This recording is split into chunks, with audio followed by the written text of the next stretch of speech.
Leader of the Third Party.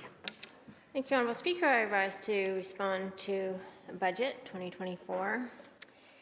And I looked back on my budget response from last year, in which I was reflecting on the way that our budgeting processes have a tendency in BC to be quite ahistorical. Every budget comes out, we shall not speak of the last budget, or the budget before that, or the budget before that. It's like we start new every time. And once again, this budget, which is taking action for you, moves on from Stronger BC from last year. But last year I reflected back on the 2022 promises that were the highlights of the budget. And those 2022 promises included 15 First Nations primary care centres. I think I and a lot of British Columbians would really like to know, have we seen those First Nations primary care centres be built? Are they operational? How many? How many people are they serving? The budget in 2022 and 2023 both promised complex care housing. It would be really great for British Columbians in the 2024 budget to get a report out. This is how many units have been built. This is how many people are now housed after this now being the third year that we're promising complex care housing. Stable funding to 50 community-based sexual assault response organizations, 2022. I really think it would be great information for us to have. Which are those organizations? How's the stable funding going? How many people are being served? And last year's budget promises included investments across the continuum of care from prevention, harm reduction, safe supply, withdrawal management, treatment, and recovery. We get more promises this year about investments for mental health and addictions. We don't really find out specifically how much those investments paid off last year. Last year, we were promised thousands of supportive housing units with integrated health, social, cultural, community, and housing stability supports. Again, I'd be curious to know if we have those thousands of supportive housing units. Rapid response for regions responding to substantive encampments, including $44 million to help people access temporary modular units. Mayor of Duncan, Michelle Staples, along with Cowichan Housing Association, have worked so hard over and over again to get funding for the village site in Duncan, which is housing dozens of people successfully. But the effort to get that funding has been Herculean. And yet there was $44 million promised in last year's budget. The $1 million in funding per year to keep the village site, I'm delighted that it's there. It shouldn't have been as hard as it was for the mayor of Duncan. Always up to the line, always wondering if that funding's going to come through.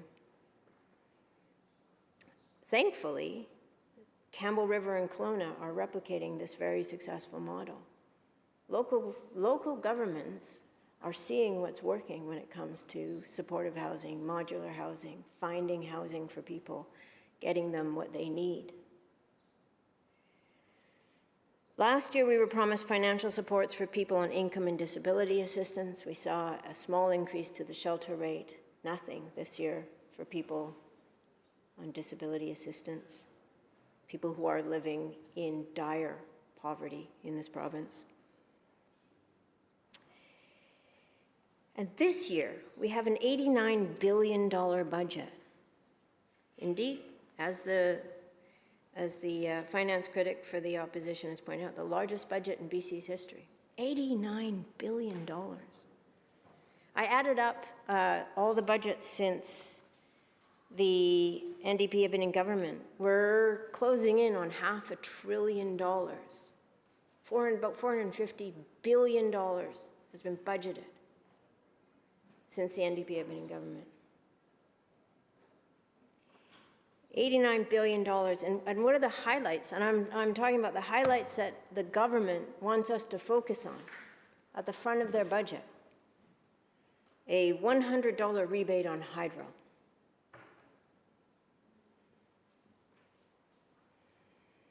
The EHT exemption for small businesses raised to $1 million.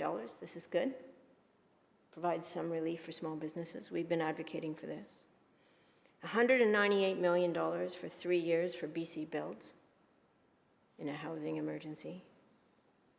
1 year of IVF funding for families starting in 2025, or one treatment of IVF funding starting in 2025. Oh, and $13.2 billion for electrical generation, transmission, and distribution. These are the highlights. This is what government put at the front of the budget book of an $89 billion budget. And I think I fully believe that government should be investing in the province, in people, in the future. But with an $89 billion budget, if these are the highlights, I don't know what we're going to accomplish.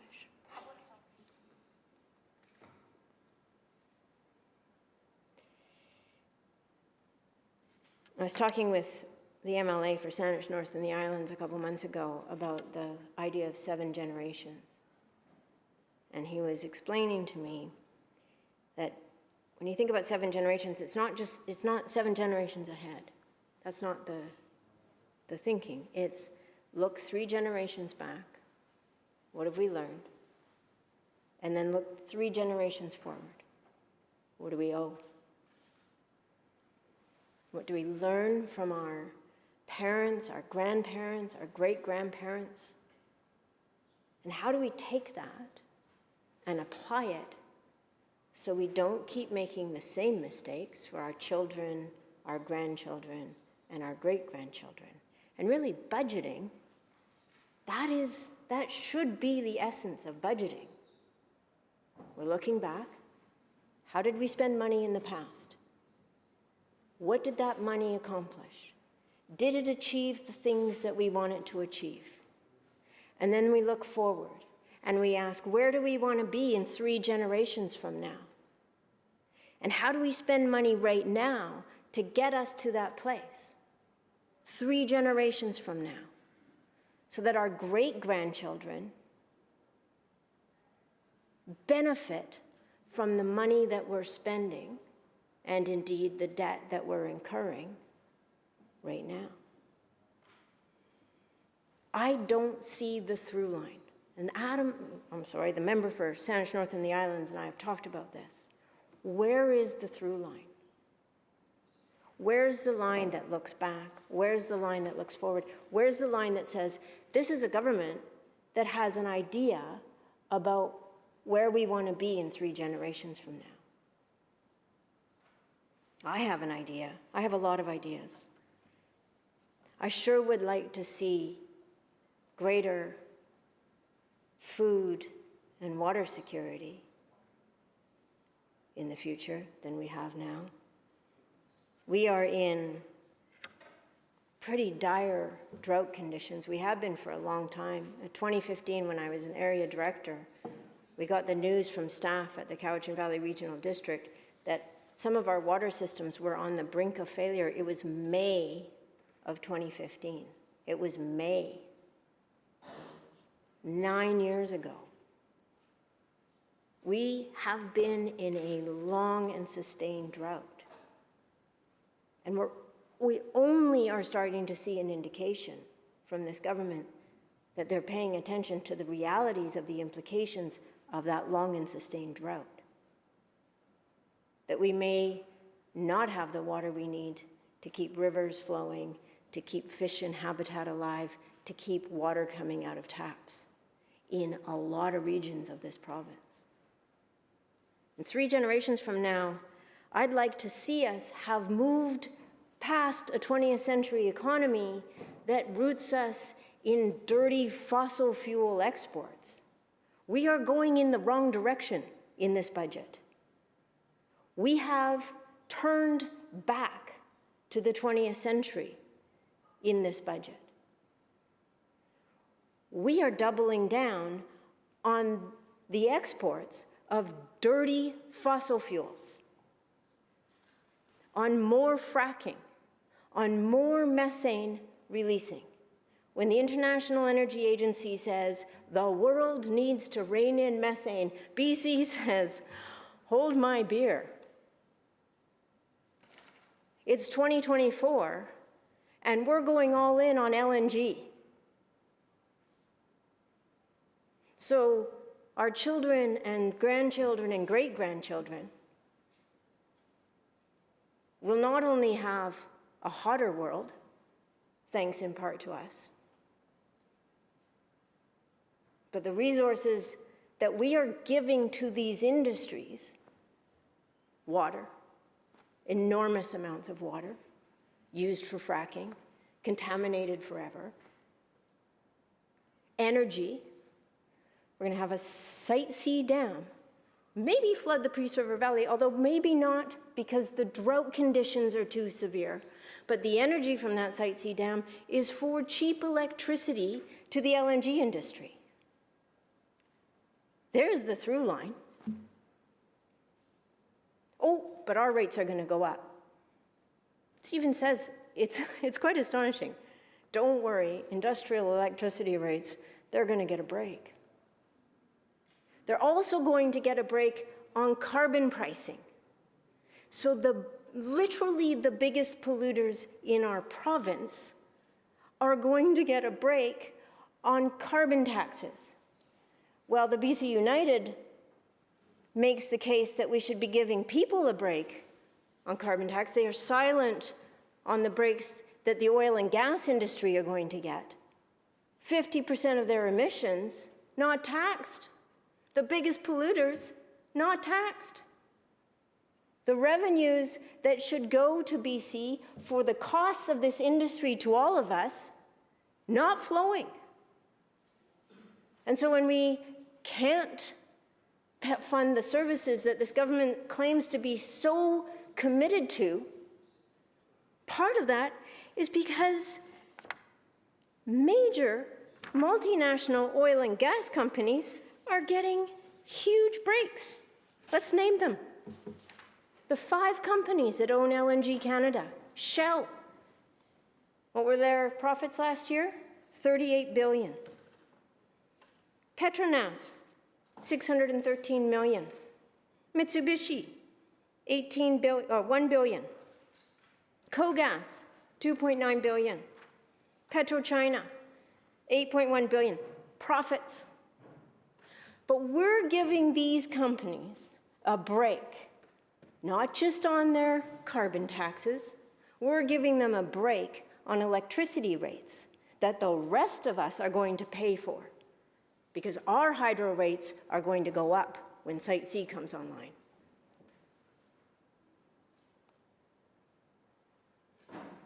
That's the through line that I can find in this budget. Not a budget that says, it's the 21st century, it's 2024, we have zombie fires burning year-round in Northeast BC. We have Alberta starting its wildfire season in the middle of February. We had the hottest year on record in 2023. The oceans right now are warmer than they've ever been. And we're going to double down on methane? That's the vision of this majority government? This is what they think is the future we should be spending money on in this province? The future we should be handing off to our children and grandchildren and their children? Because we've learned nothing looking back 3 generations or 7 generations, that being a boom and bust company town resource extracting place has not actually served the long-term well-being of the people of BC. It sure has served the long-term well-being of giant corporations. But we need a government that says, we're here for the people of BC. We're here to create a future that our great-grandchildren aren't going to look back on us and say, I can't forgive them. They did not invest in my future. They invested in the future of Shell and Petronas and Mitsubishi and Kogas and PetroChina. Their futures are looking bright and rosy thanks to BC. But for the kids who are suffering because our air quality is so poor in the summer times now, because our summer is no longer summer, it's wildfire season. What do they have in this budget? What's there for them? Trans-Canada Pipeline, I just have to say, my colleagues in BC United keep wanting to talk about Trans-Canada Pipeline. $35 billion for a pipeline to transport diluted bitumen from the tar sands to Burnaby. $35 billion.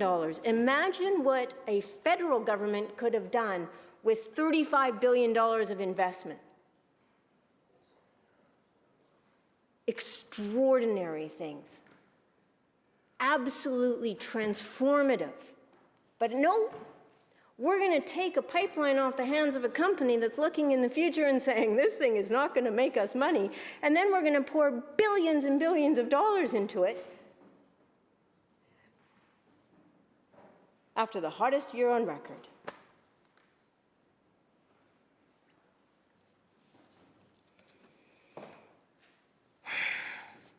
So, disappointing, to say the least. $475 billion. That's what we've spent since this government came into power. A quick segue over to housing. This government is talking a lot about housing for people. Hello, Madam Chair. Since 1999, for 23 years, between 1999 and 2022, 39% of acquisitions of rental housing units have been by real estate investment trusts. 39% have been bought by what are called REITs. This is called financialized housing. Those REITs have one goal: to extract profit from that housing and deliver that profit to their shareholders. That's Vancouver. Since 1999, 39% rental housing acquisitions have been by REIT. In Surrey, it's 59%. REITs have been buying up rental housing in this province for over 20 years. And we have seen a steady increase, catastrophic increase in the cost of housing, especially the cost of rental housing. Last year, we proposed that this government consider the risk of REITs moving into the single-family housing market. We proposed an amendment to their Bill 44.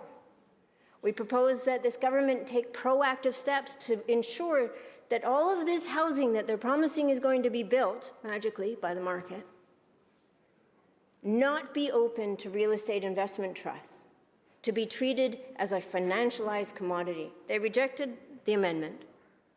Within a week, a news story came out. Jeff Bezos has a single-family housing REIT that he has started. And he is in the single-family housing market. There's a possible future in this province where a person could be working for Amazon, for Jeff Bezos, and living in a house owned by Jeff Bezos' real estate investment trust. And I want to consider what the implications of that are for people's sense of security. When your boss is also the person that owns your house, how secure does that feel? So what this government has chosen to do is to take very little action, no action, really, we've been asking about it since 2018, against REITs, against the deepening financialization of housing in this province, against housing being treated like a commodity, not for a place for people to live. They love to use the line, housing for people. And yet, we see little action on that. But in the budget, Madam Speaker, it's fascinating to see that social housing, which is an antidote to the conditions we're seeing, particularly for renters, housing that is not part of the housing market, housing that is not going to be subject to financialization, housing that is indexed to people's income, so it's affordable.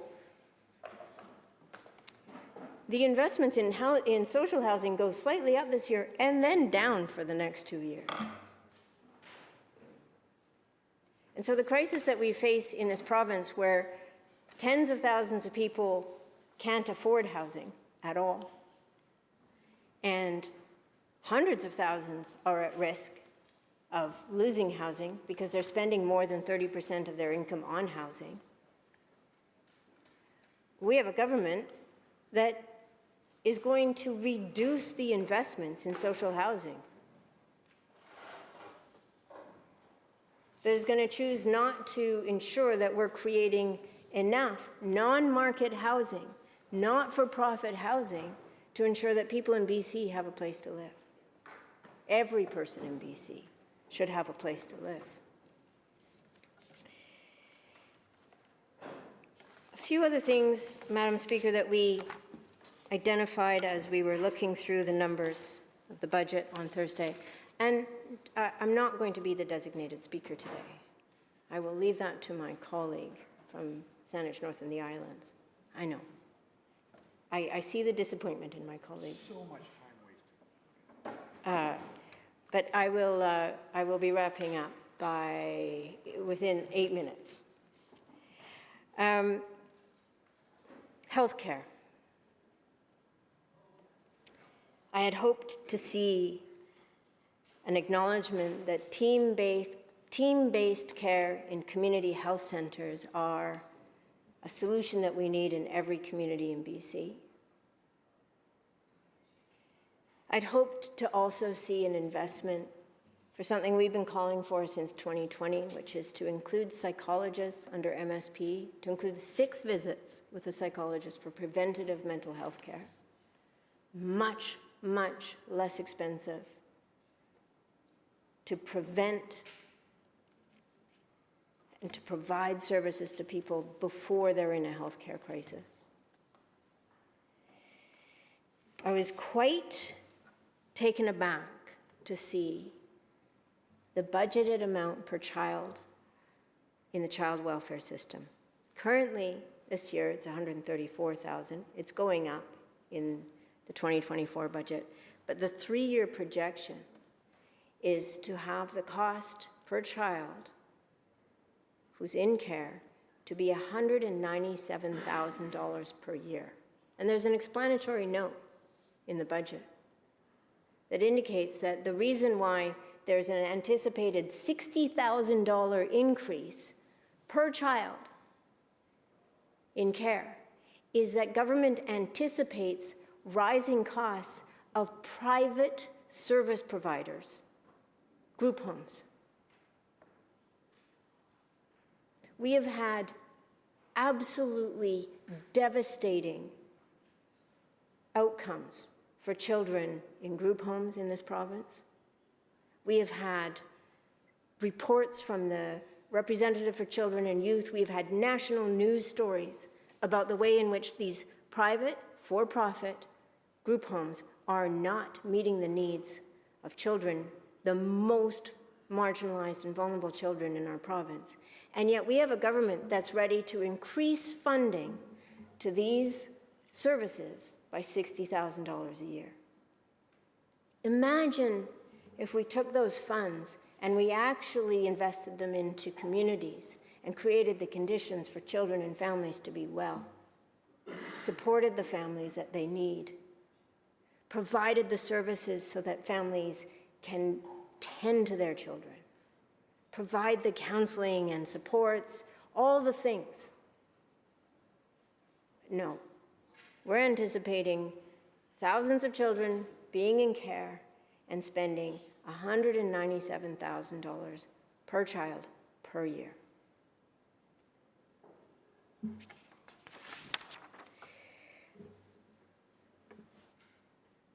Schools. It's a status quo. Yes, funding goes up, operational funding goes up because the expectation is that there's going to be an increase in enrollment in schools. But this is in a public education system that has been starving for decades.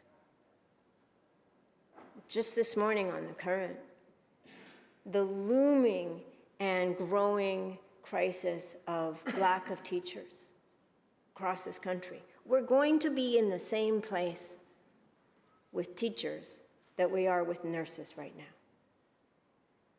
Not enough. And we're not looking at the horizon. We're not saying, how do we avoid that crisis? How do we not end up in that place?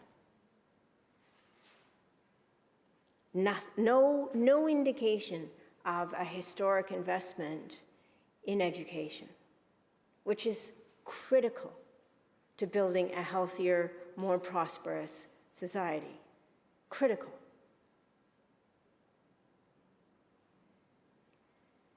For people with disabilities, I can only imagine that this budget felt like an absolute turning of the back on them. Not only no increase to the funding for people with disabilities, but no recognition of the way in which the system continues to make life more difficult for people with disabilities, for people on income assistance, traps them in poverty. No indication that the recommendations from the task force on basic income are being incorporated, are being recognized, that we are leaving people abandoned in poverty in this province. And for people with disabilities, there was nothing in this budget to say, we see you, and we don't want you to continue to suffer in the dire straits of poverty that you are living in. It's interesting to note one trend. Ministry operations, citizen services, 25 million in additional funding for ministry operations. Finance, 80 million in additional funding for ministry operations. Municipal affairs, 20 million in increase in municipal operations. There's a lot of money going inside ministry operations. And yet, we aren't ensuring that the money is resulting in the services getting to people who need them. And this comes back to where I was last year. I'm still in the same place. We need to measure well-being. We need to look at how this money is being spent, and is it getting us the results that we should expect from an $89 billion budget? Are people going to be better? Is their well-being going to be better a year from now because of $89 billion? Is it better today because of the $80 billion from last year or the $71 billion from the year before? If we do not measure how this money is actually resulting in either the improvement or not of well-being writ large in this province, we will continue to spend money and have no idea what outcomes it's getting. And that is not responsible governance. And I would hope for better. Thank you.